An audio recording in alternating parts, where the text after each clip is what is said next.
नमस्कार दोस्तों, आप लोग का जो विषय यहाँ पर चल रहा है वो चल रहा है पर्यावरण अध्ययन। और फर्स्ट लेवल के जो विद्यार्थी हैं जो भी यहाँ पर जुड़े हुए हैं सजन क्लासेस हैं, तो आपका जो टॉपिक है वह है परिवार। और परिवार में मैंने इससे पहले जो वीडियो यहाँ पर बनाया गया था उसमें यहाँ पर परिवार के बारे में और परिवार की परिभाषाओं के बारे में यहाँ पर बात की थी। लेकिन दोस्तों यहाँ पर जो परिवार टॉपिक चल रहा है इसमें अगर परिवार की विशेषताओं की बात की जाए तो परिवार की कौन कौन सी विशेषताएं होती है, तो देखते हैं उनको कि कौन कौन सी यहाँ पर परिवार की विशेषता हैं जिनसे पिछले एग्जामों में यहाँ पर क्वेश्चन पूछे गए हैं।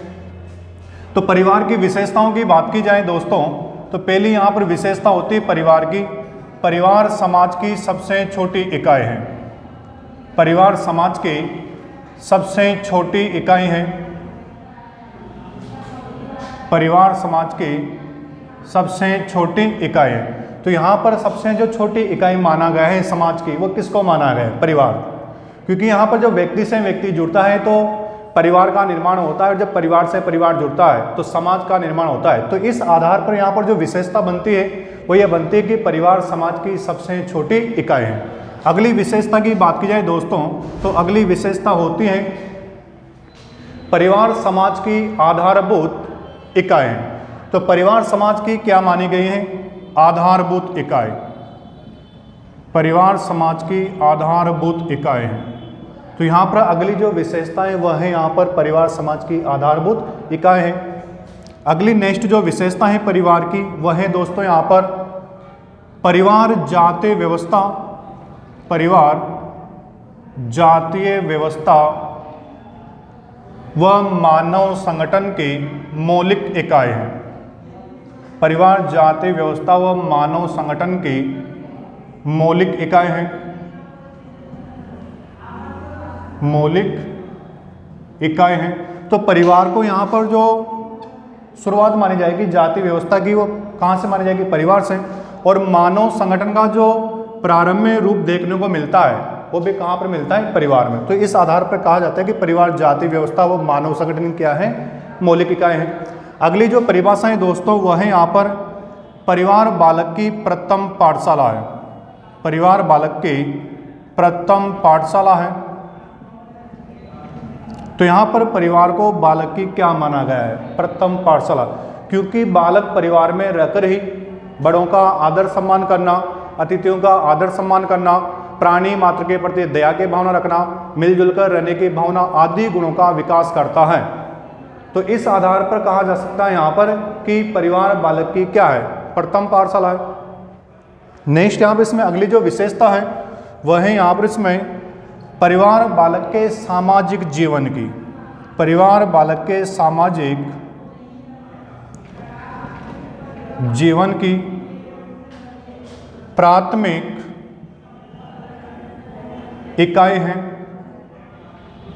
तो यहाँ पर परिवार को बालक के सामाजिक जीवन की क्या माना गया है? प्राथमिक इकाई। क्योंकि बालक परिवार के द्वारा ही सामाजिक जीवन में प्रवेश करता है। यानी बालक ने यहाँ पर जो कुछ परिवार के अंतर्गत यहाँ पर सीखा है, ग्रहण किया है, गुणों का विकास किया है, वो बड़ा होने के बाद में उन गुणों का प्रदर्शन करना प्रारंभ करता है समाज में।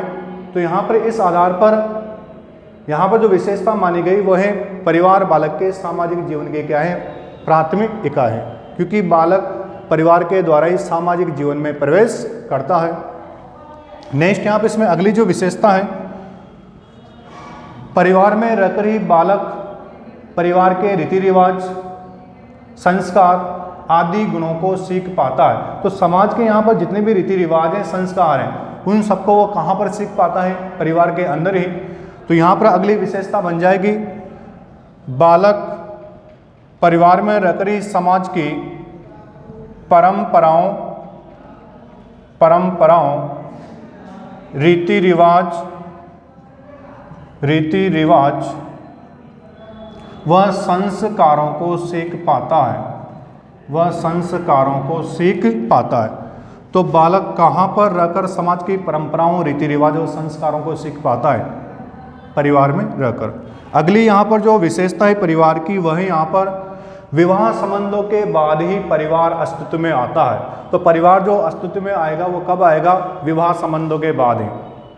अगली यहाँ पर विशेषता की बात की जाए दोस्तों, तो अगली विशेषता यहाँ पर इसमें प्रत्येक परिवार का संचालन परिवार के कर्ता प्रत्येक परिवार का संचालन परिवार के कर्ता या मुखिया द्वारा ही किया जाता है। तो प्रत्येक परिवार का जो संचालन किया जाता है वो किसके द्वारा किया जाता है? परिवार के कर्ता या मुखिया द्वारा ही किया जाता है। अगली विशेषता की यहाँ पर इसमें बात की जाए, प्रत्येक समाज की संरचना में, प्रत्येक समाज की संरचना में परिवार केंद्रीय इकाई होता है। परिवार केंद्रीय इकाई होता है। तो जो प्रत्येक समाज की जो संरचना है, बनावट है, उसमें परिवार को क्या माना गया है? केंद्रीय इकाई। तो ये भी यहाँ पर किसकी विशेषता मानी जाएगी? परिवार की विशेषता मानी जाती है। तो अगली जो विशेषता है वह है यहाँ पर परिवार में सुरक्षा व सदस्यों का साझा उत्तरदायित्व होता है। दोस्तों यहाँ पर परिवार में जो भी सदस्य होता है उसको यहाँ पर सुरक्षा भी मिलती है सदस्यों के द्वारा, और सदस्यों का यहाँ पर साझा उत्तरदायित्व भी होता है। क्योंकि यहाँ पर जैसे मान लो कि किसी से लड़ाई हो गई यहाँ पर, अब लड़ाई के समय यहाँ पर उस व्यक्ति का जो बचाव किया जाएगा वो परिवार के सदस्यों द्वारा ही किया जाता है। तो परिवार में यहाँ पर व्यक्ति को सुरक्षा भी मिलती है, और यहाँ पर जो सदस्य जितने भी निवास करते हैं वो अपने परिवार के विकास के लिए यहाँ पर मिलजुल कर यहाँ पर काम करते हैं। तो यहाँ पर सदस्यों का साझा उत्तरदायित्व भी होगा। उसको हमें अगली जो विशेषता है वह है दोस्तों यहाँ पर सामान्य आवास, समान भोजन व्यवस्था व समान सामाजिक क्रियाओं का उपभोग किया जाता है। यानी दोस्तों परिवार में यहाँ पर जितने भी सदस्य हैं उनकी रहने की जो व्यवस्था होगी वो यहाँ पर सामान्य आवास में होगी, जो मिलजुल कर यहाँ पर निवास करते हैं। और जितने भी सदस्य परिवार में निवास करते हैं तो उनके लिए जो भोजन की व्यवस्था पाई जाएगी वह समान होगी यहाँ पर, अर्थात यहाँ पर जो भी खाना बनेगा वह समान यहाँ पर बनता है। उसका हमें जितने भी सदस्य यहाँ पर निवास करते हैं वह सारे सदस्य यहाँ पर विशेष अवसर पर जो भी त्यौहार आते हैं तो वहाँ पर वो उसका समान मात्रा में एंजॉय करते हैं, यानी यहाँ पर समान सामाजिक क्रियाओं का वो उपभोग करते हैं। उसका में अगली जो विशेषता है, परिवार में कम से कम 2 भिन्न लिंग वयस्क साथ साथ रहते हो। तो परिवार में कम से कम 2 भिन्न लिंग वयस्क भी साथ साथ रहते हो, अर्थात यहाँ पर महिला पुरुष साथ साथ रहते हो। उसके बाद में परिवार में व्यक्ति, परिवार व समाज परस्पर एक दूसरे पर निर्भर करते हैं। इनका जो अस्तित्व वो एक दूसरे पर निर्भर करता है। व्यक्ति, परिवार व समाज परस्पर एक दूसरे पर निर्भर करते हैं। तो ये भी किसकी विशेषता मानी जाएगी? परिवार की। तो इससे पहले परिवार की विशेषताओं की बात की दोस्तों यहाँ पर। अब यहाँ पर इसमें देखते हैं परिवार के अंतर्गत यहाँ पर परिवार के प्रकारों की यहाँ पर बात की जाए तो इसमें परिवार मुख्य रूप से या प्रमुख रूप से 2 प्रकार का होता है। परिवार के 2 प्रकार कौन कौन से यहाँ पर मुख्य रूप से या प्रमुख रूप से? तो पहला इसमें जो प्रकार है वह है एकल परिवार, और दूसरे प्रकार की बात की जाए दोस्तों तो वह है संयुक्त परिवार। अब दोस्तों यहाँ पर बात करते हैं इसमें एकल परिवार की।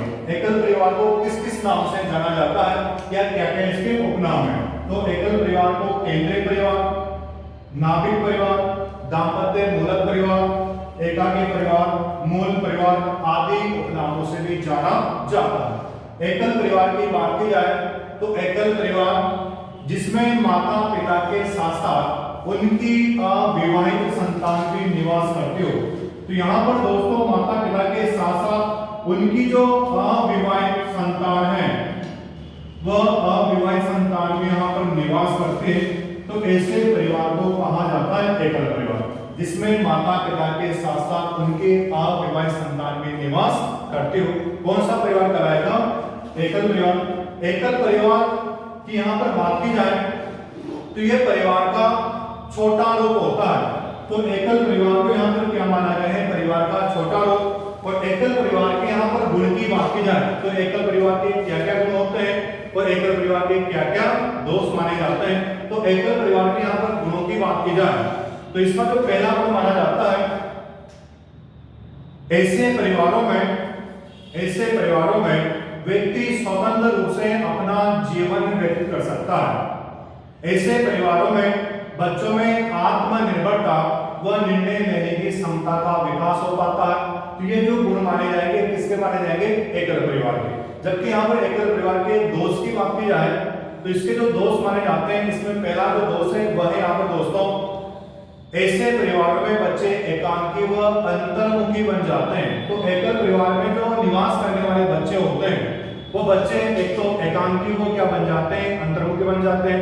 दूसरा यहाँ पर है ऐसे परिवारों में बीमार माता पिता की देखभाल करने में कठिनाई आती है। तो जो एकल परिवार है इसमें जो माता पिता होते हैं जब वो बीमार पड़ जाते हैं तो कहीं न कहीं उनकी देखभाल करने में क्या आती है, कठिनाई आती है।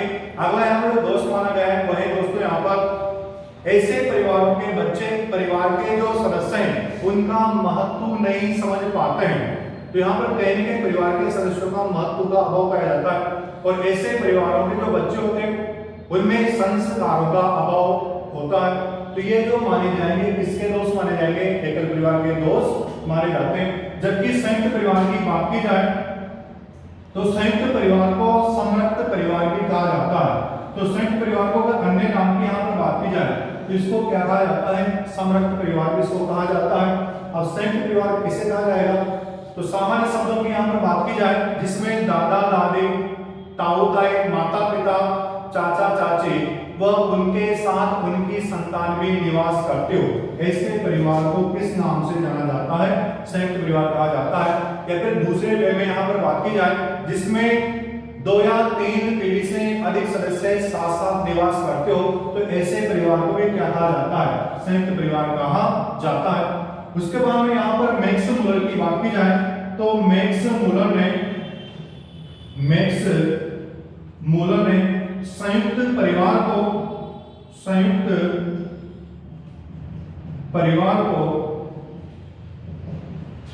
भारत की आदि परंपरा कहा है, भारत की आदि परंपरा कहा है, भारत की आदि परंपरा कहा है। तो यहाँ पर संयुक्त परिवार की बात की जाए तो संयुक्त परिवार को भारत की आदि परंपरा किसके द्वारा कहा गया है, मैक्स मूलर के द्वारा। आदि परंपरा का मतलब होता है जिसका प्रचलन प्राचीन काल से ही चला हुआ आ रहा। तो यहाँ पर संयुक्त परिवार को जो कहा गया है भारत की आदि परंपरा को किसके द्वारा कहा गया है, मैक्स मूलर के द्वारा। जबकि संयुक्त परिवार की यहाँ पर महत्वपूर्ण विशेषता की बात की जाए तो यहाँ पर इरावती कर्वे ने संयुक्त परिवार की महत्वपूर्ण विशेषता सहवास को बताया है। तो संयुक्त परिवार की महत्वपूर्ण विशेषता सहवास बताने वाला व्यक्ति कौन था, तो नाम है इरावती कर्वे, इरावती कर्वे। सहवास का अर्थ होता है साथ साथ निवास करना, क्योंकि संयुक्त परिवार में जो भी सदस्य होते हैं वह साथ साथ एक ही छत के नीचे निवास करते हैं। तो यहाँ पर जो इरावती कर्वे ने संयुक्त परिवार की जो महत्वपूर्ण विशेषता बताई वो क्या बताई, सहवास को बताया। उसके बाद में संयुक्त परिवार के तो यहाँ पर जो गुण है संयुक्त परिवार के गुणों की बात की जाए तो जैसे यहाँ पर बड़ा आकार, क्योंकि यहाँ पर सदस्य संख्या ज्यादा होने के कारण जो परिवार का आकार हो जाता है वो बहुत ही बड़ा हो जाता है। तो यहाँ पर इसका जो गुण माना जाएगा वह है बड़ा आकार। उसके बाद में सामान्य निवास, क्योंकि यहाँ पर संयुक्त परिवार में जो भी सदस्य निवास करते हैं वह एक ही आवास में निवास करते हैं, तो यहाँ पर सामान्य आवास की भावना पाई जाएगी। उसके बाद में यहाँ पर जितने भी सदस्य यहाँ पर निवास करते हैं वो मुसीबत के समय या संकट के समय यहाँ पर वो एक दूसरे का सहारा बनते हैं। तो यहाँ पर संकट में सहारा ये भी किसका गुण माना जाएगा, संयुक्त परिवार का। उसके बाद में अगला जो गुण है यहाँ पर वही सुरक्षा व सदस्यों का साझा उत्तरदायित्व, क्योंकि संयुक्त परिवार में व्यक्तियों को या सदस्यों को सुरक्षा भी वहां पर मिलती है और जो भी सदस्य यहाँ पर निवास करता है वो अपने परिवार के विकास के लिए मिलजुल कर यहाँ पर काम करते हैं। तो यहाँ पर सदस्यों का साझा उत्तरदायित्व भी देखने को मिलता है। उसको हमें विश्राम का अवसर, क्योंकि संयुक्त परिवार में सदस्य संख्या ज्यादा होने के कारण यहाँ पर जो कभी कभी जैसे कोई सदस्य बीमार हो गया तो उस सदस्य को यहाँ पर विश्राम करने का अवसर भी मिल जाता है। उसके बाद में श्रम विभाजन, यहाँ पर सदस्य संख्या ज्यादा होने के कारण यहाँ पर जो कार्य होता है उस कार्य का यहाँ पर प्रत्येक सदस्य में विभाजन कर दिया जाता है ताकि वो सदस्य वहां पर अपने कार्य को उस हिसाब से वो समाप्त कर लेता है। उसका में एकता की भावना, क्योंकि यहाँ पर जो भी सदस्य निवास करते हैं उन सब में यहाँ पर एकता की भावना पाई जाती है, क्योंकि वो मिलजुल कर यहाँ पर परिवार में निवास करते हैं और परिवार के विकास में यहाँ पर कार्य करते हैं। तो एकता की भावना भी यहाँ पर देखने को मिलती है। उसका में मनोरंजन का अवसर, कभी कभी यहाँ पर सदस्यों को विशेष अवसर पर जैसे शादी विवाह के अवसर पर मनोरंजन करने का अवसर भी प्राप्त हो जाता है। तो ये सारे जितने भी यहाँ पर जो गुण हैं ये किसके माने जाएंगे, संयुक्त परिवार के। दोस्तों यहाँ पर संयुक्त परिवार के जैसे जुड़े हैं तो उसी तरह से यहाँ पर कहीं ना कहीं संयुक्त परिवार के कुछ दोस्त भी देखने को मिलते हैं। अब वो दोस्त कौन कौन से यहाँ पर पाए जाते हैं संयुक्त परिवार के, तो यहाँ पर इसमें पहला दोस्त माना जाता है स्त्रियों की दुर्दशा, यानी संयुक्त परिवार में यहाँ पर सदस्य संख्या ज्यादा होने के कारण कहीं ना कहीं कुछ स्त्रियां यहाँ पर ऐसी होती है जो बहुत ही ज्यादा मात्रा में काम करते और कुछ स्त्रियां ऐसी होती है जो कम मात्रा में काम करते हैं। जो महिला यहाँ पर अधिक मात्रा में काम कर रही है तो उसकी कहीं ना कहीं यहाँ पर दुर्दशा देखने को मिलती है। उसका हमें मुख्य की स्वच्छाचारिता, क्योंकि यहाँ पर सर्वे सर्वा जो होता है परिवार का जो संचालन करता माना जाता है वो परिवार का मुख्य ही माना जाता है और मुख्य की इच्छा अनुसार यहाँ पर अन्य सदस्यों को कार्य करना पड़ता है। तो कहीं ना कहीं उनकी जो इच्छाएं होती है अन्य सदस्यों की उन इच्छाओं का यहाँ पर हनन होता है। इस कारण यहाँ पर यह भी दोष माना जाता है मुख्य की स्वेच्छाचारिता। अगला जो यहाँ पर दोष माना जाएगा वह है सुस्त व नीरस जीवन, क्योंकि यहाँ पर संयुक्त परिवार में सदस्यों की संख्या ज्यादा होने के कारण खान पान रहन सहन वेशभूषा आदि को लेकर यहाँ पर कहीं ना कहीं व्यक्ति को सुस्त व नीरस जीवन व्यतीत करना पड़ता है। तो यहाँ पर यह भी संयुक्त परिवार का दोष माना जाता है।